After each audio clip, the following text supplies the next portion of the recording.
Deus Todo-Poderoso, Senhor, nós nos reunimos aqui nesta noite para te dar toda a honra, Senhor, toda a glória, para realmente, Pai, te engrandecer acima de tudo sobre as nossas vidas. Que o Senhor possa receber, Senhor, o nosso louvor, o aroma suave diante da tua presença, porque estamos aqui para te render toda a adoração, para te dar, Senhor, o devido louvor que tu mereces. É isso que nós colocamos diante de ti, em nome de Jesus. Amém. Amém.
Faz algo novo no teu corpo, Senhor. Restaura, refaz, Senhor. Faz de mim teu alvo. Faz de mim oferta. Faz o que queres. Fazer de mim. Nada eu tenho aqui. Nada mesmo. Tudo tu deste a mim. Deus vivo novo. Faz de mim. Faz mesmo. Faz de mim teu alvo.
Amém, Deus Todo-Poderoso. Estamos aqui para que o Senhor venha reinar em nossa vida.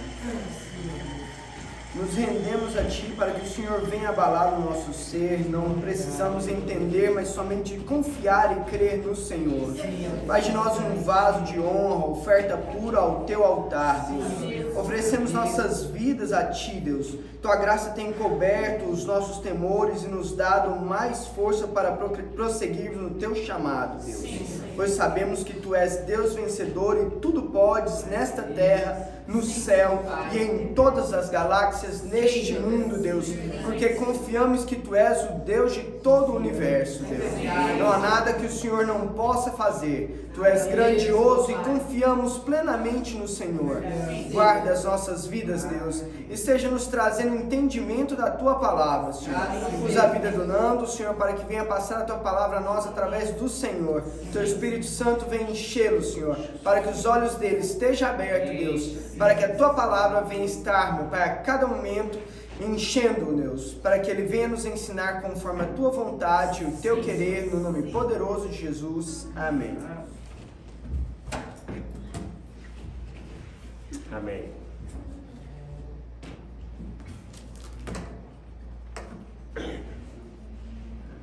Boa noite a todos. Vamos abrir a palavra em Atos dos Apóstolos, no capítulo 10.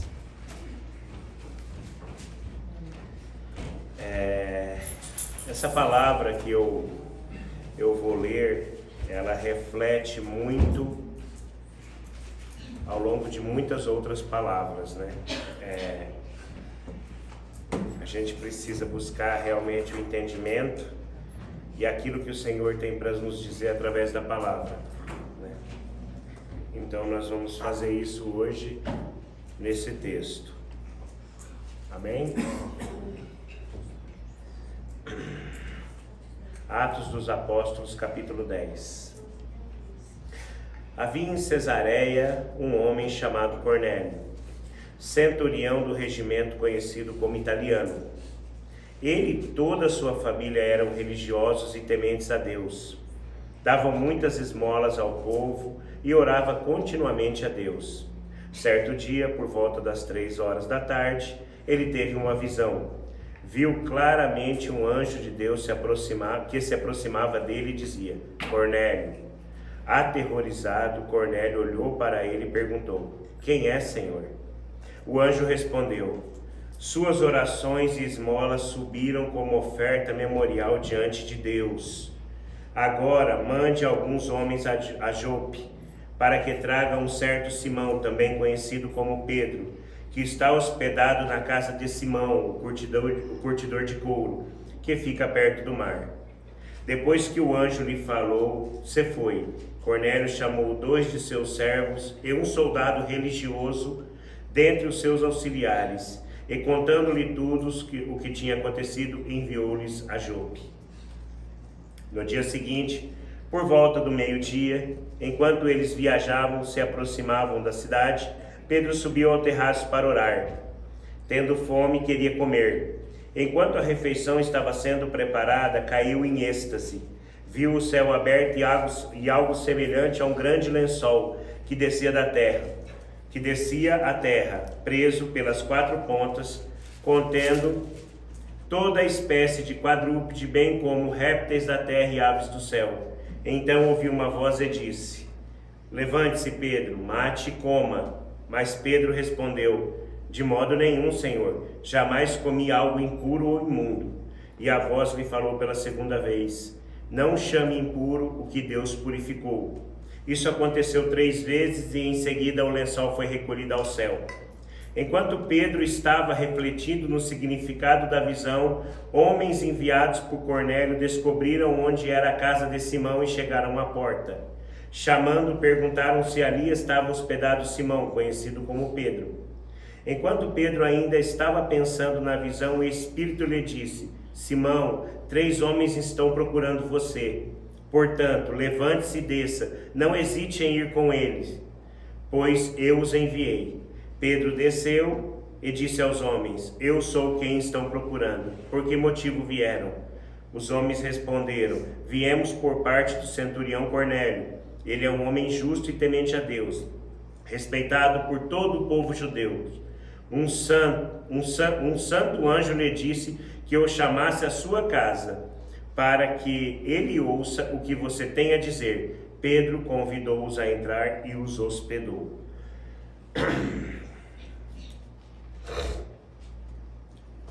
Como se diz, a gente vê aqui a narração de um fato, né, que aconteceu e foi testificado.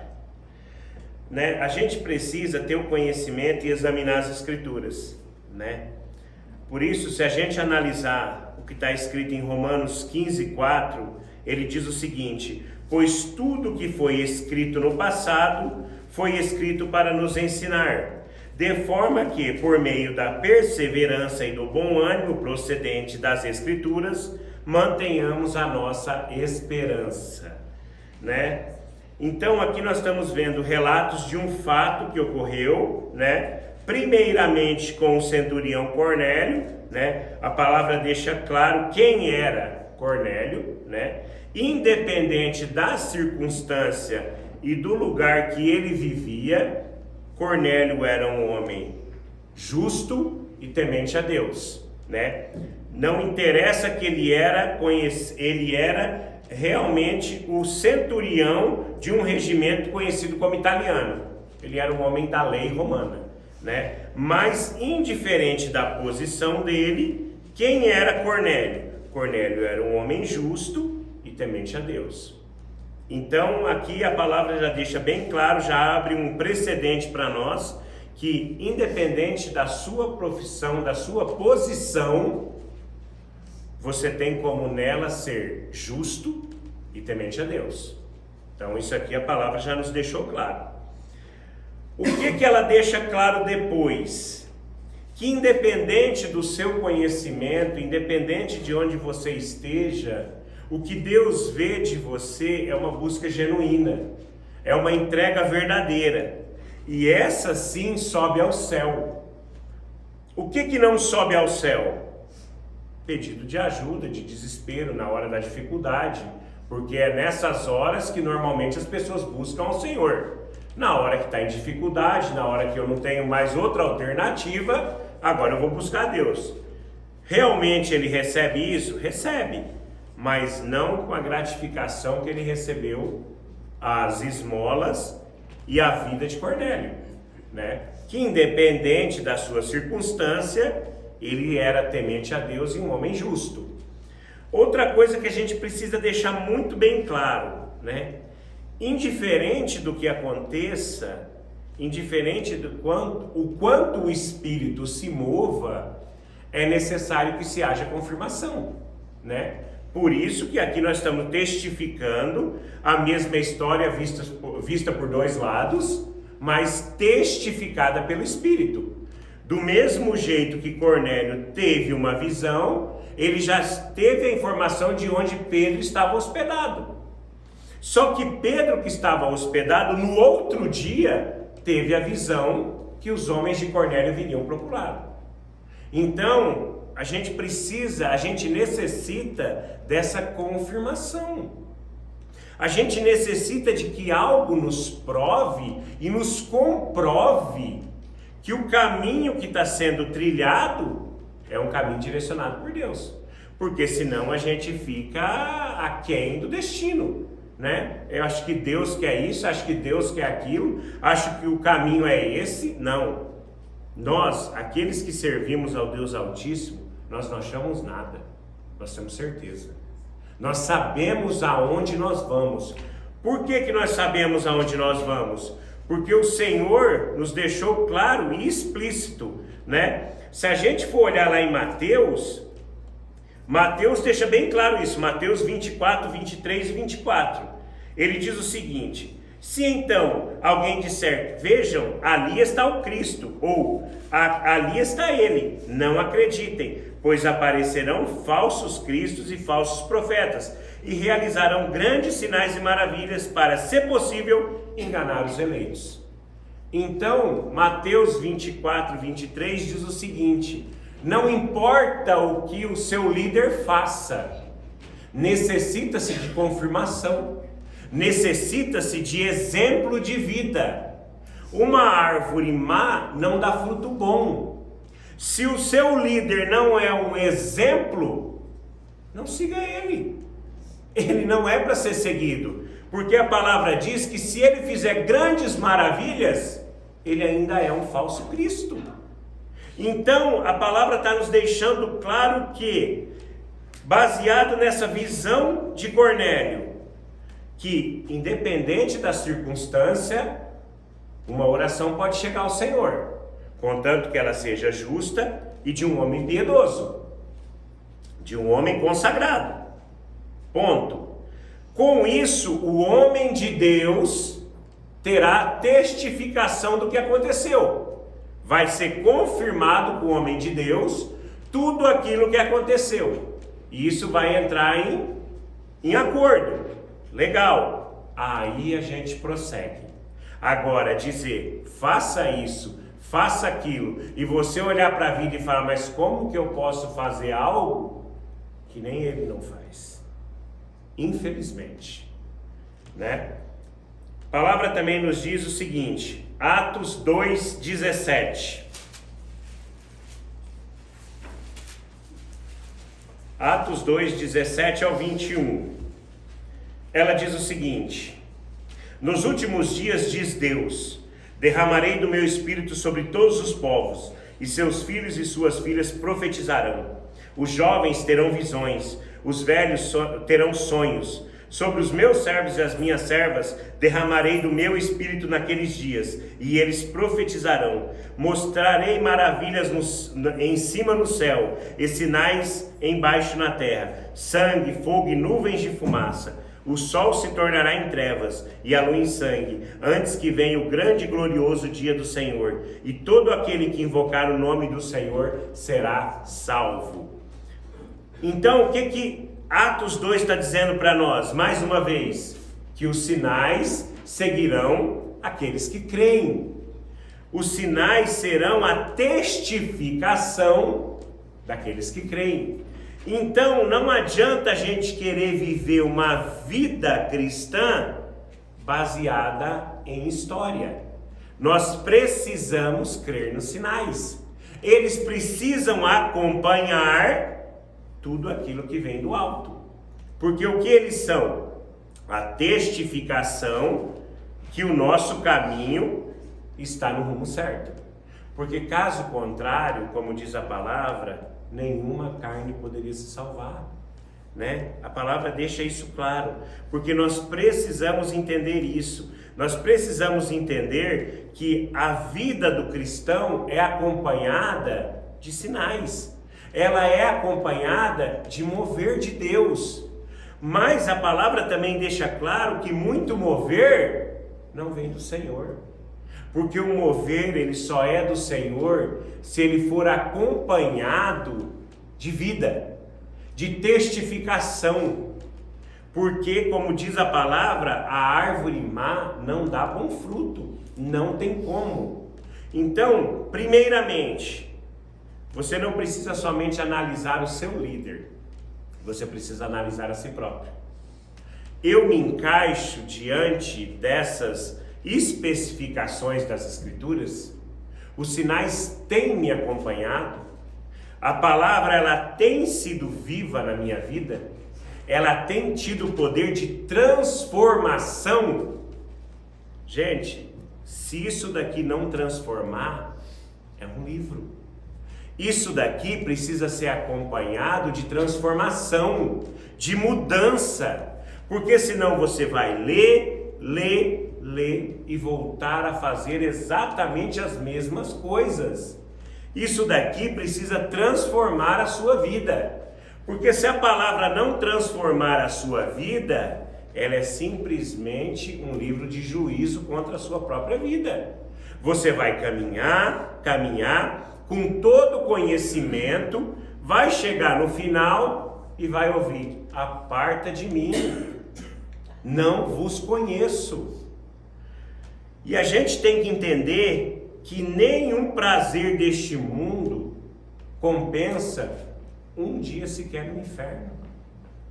Mas as pessoas têm trocado os prazeres desse mundo, ou pior que isso, têm tentado levar os prazeres desse mundo para dentro da igreja e achando que Deus tem os aprovado, achando que Deus tem compactuado com a execução dos prazeres mundanos dentro da igreja.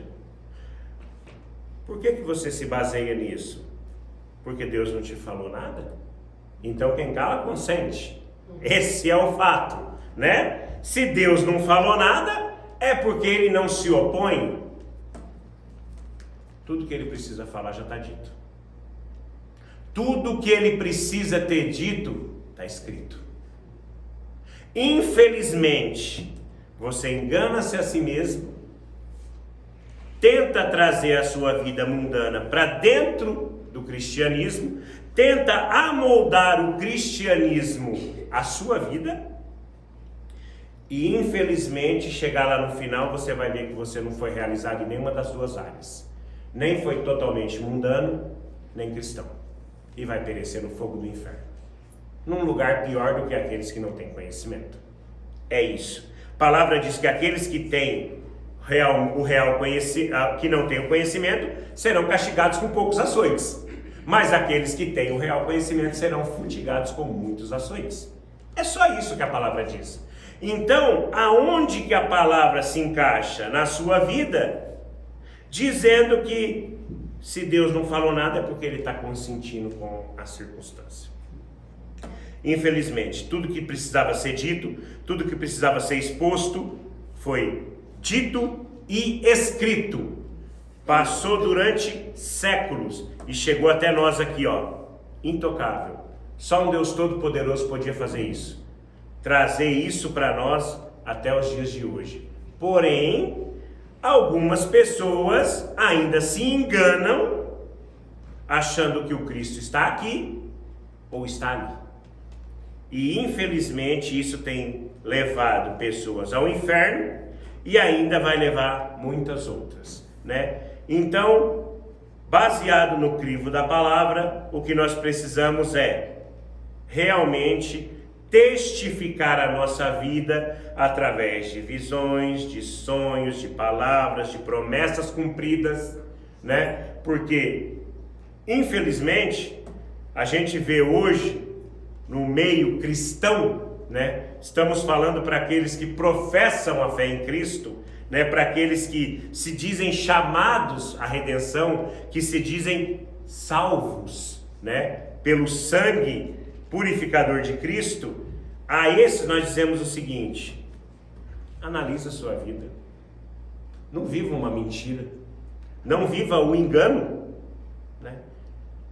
Essa capa que você vive, ela vai perdurar enquanto você estiver na terra. Depois que você não estiver mais na terra, essa capa sua, ela não vai servir exatamente para nada, mas ao contrário, ela vai ser para você condenação, né? Hoje nós lemos no devocional, né, de manhã, a palavra de Eclesiastes 9, e ela deixa claro o seguinte: quem entre vocês está vivo tem esperança, porque até um cachorro vivo é melhor que um leão morto. É isso que a palavra diz. Enquanto você ainda tem vida, você tem esperança. Enquanto você tem vida, essa palavra ela pode chegar até você e trazer dentro de você transformação. Sabe por quê?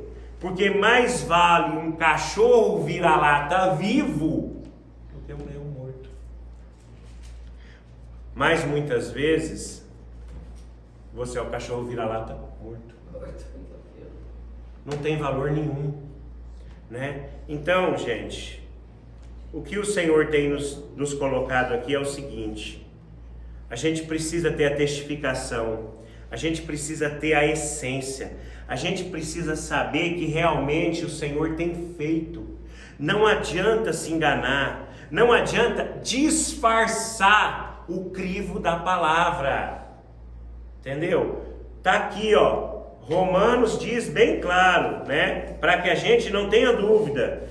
Romanos 15:4, pois tudo que foi escrito no passado foi escrito para nos ensinar, de forma que por meio da perseverança e do bom ânimo procedente das Escrituras, mantenhamos a nossa esperança.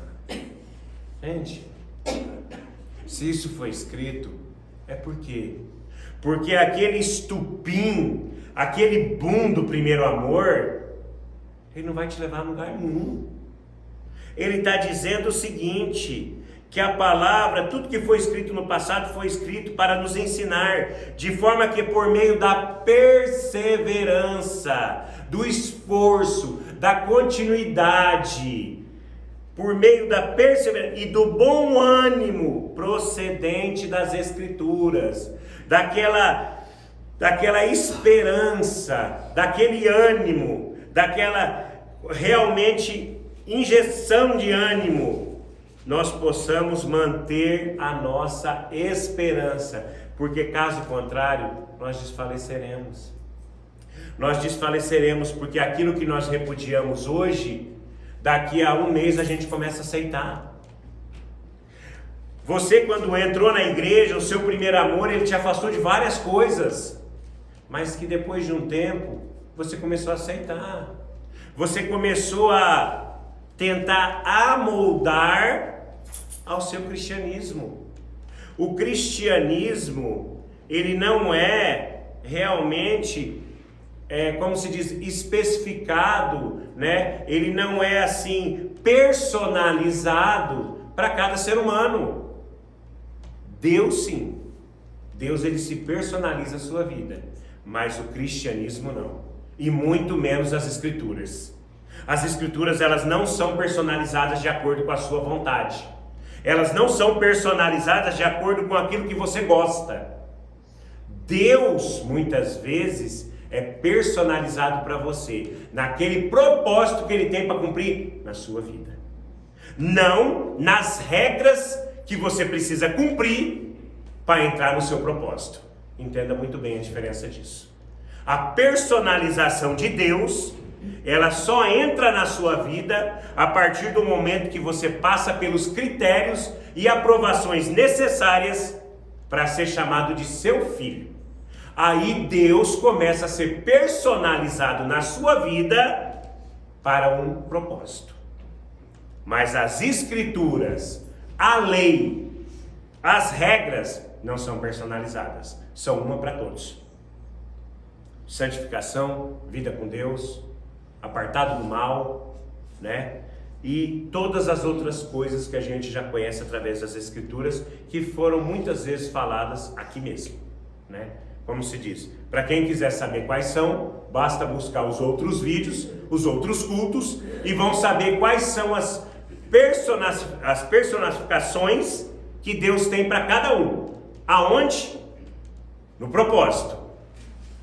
As escrituras e a lei não são personalizadas. Entenda isso, né? Não tente customizar a Deus, né, conforme a sua vontade, né? Mas ele pode ser sim customizado conforme o seu propósito. Aí sim. Mas para isso a gente precisa cumprir certos requisitos, né? E sabendo nós isso, então, os sinais têm seguido o seu caminho, os sinais têm estado à sua frente, as visões, as confirmações, os sonhos têm coincidido com o que outro tem dito. Bacana, o Espírito Santo tem agido. Porque não adianta você querer realmente ser aleluiado sozinho, né? Porque infelizmente até isso a nossa carne faz com a gente, né? Nos leva a pensar e a imaginar coisas que na verdade não estão acontecendo. Nós necessitamos de confirmação, e é isso aqui que realmente essa palavra de Atos tem nos colocado. Outra coisa que ela tem nos deixado claro: não importa a circunstância, né?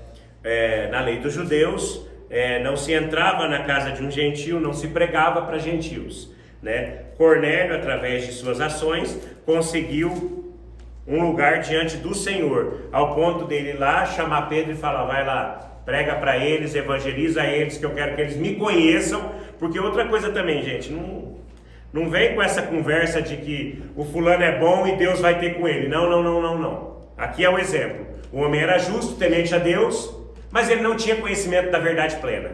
Então Deus foi lá e separou um filho dele. Vai lá, explica para ele a verdade plena, porque senão vai chegar no final da vida, ele também não vai entrar.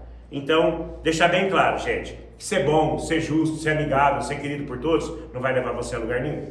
Um filho de Deus precisa ir lá, explicar para você o que é o Evangelho, o que é a redenção de Cristo. E a partir deste momento que você cumprir essas etapas, aí sim você vai ter um lugar no céu, né? Então, não vamos mistificar as coisas, mas também não vamos passar por cima delas, né? A gente sabe o seguinte: é justo, é honesto, é trabalhador, beleza. Uma hora um filho de Deus te encontra, e a hora que ele te encontrar, Isso só fez com que Deus enxergasse ele. só fez com que Deus olhasse e falasse: opa, preciso separar alguém para ministrar as boas novas para ele, porque desse jeito ele só vai ser um cara legal, mas ele não vai ter espaço, entendeu? Então é isso. Não adianta, por mais que você olhe para você mesmo e se considere bom, né? Você se considere bom, se considere perfeito diante dos homens, ou até mesmo tenha a petulância de se considerar perfeito sem a redenção diante de Deus, né? Então é nessa hora que, se você realmente tiver um coração justo, contrido, né? Tiver um coração realmente temente a Deus, mesmo que não o conheça, ele vai te apresentar alguém que te possa explicar como você deve seguir o seu caminho.